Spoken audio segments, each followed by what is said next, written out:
Bender here with SubSea Propulsion System. I'm going to run you through the cruise control on all submerged and SubSea machines. So back in the day, the old WKPP guys and the Mako days and Gavin days, they had the trigger system, and they would actually put a rubber band around to hold the trigger down for really, really long dives. And it is really exhausting to hold a trigger back for a really, really long dive. And actually it's really hard to have really good control because you're sort of always got your hand wrapped back, or if it's got a button like the Gavins or something, you're kind of constantly holding that. So at the same time, we want sort of a dead man switch so the thing is going to shut off. So in a standard operating procedure, we got our lockdown screw, and basically my rule, if you're not riding the scooter, you got it locked down so it can't turn. There's a little detent inside the hand wheel this little screw will go into that detent so that it can't move. So that's going to prevent your scooter from coming on when it's stowed, when you're towing it, when it's tied off to a line, sitting on a boat, whatever. But then to ride it, we're going to back this off. You can reach in there. I just do it with my thumb. And then if you let go of your trigger, it stops, right? So the scooter stops if you let go. That's great.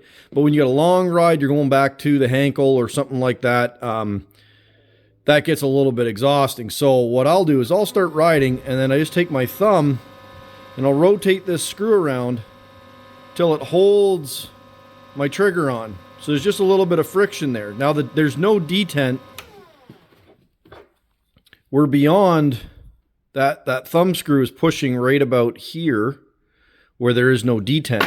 So that's holding it on, but the slightest bit of force will turn it off, right? And I run it where it's just right on the edge. So for a long, long dive, I'll be in that position. Then I can switch hands. I can check gases. I can do all kinds of cool stuff. Now, in the event of a tow leash failure, which is very, very rare, let's say our bolt snap breaks or the tow leash fails, what's going to happen is the scooter, because it's lost its anchoring point, is going to try to go nose up almost instantly.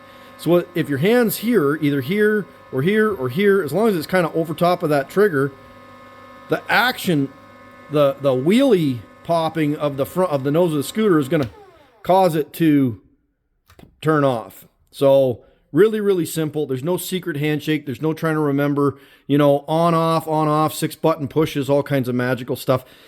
You turn it on, you go. Again, imagine you're in an environment where you really don't have the task loading or the mental capacity to try to remember a secret handshake. You just pull the trigger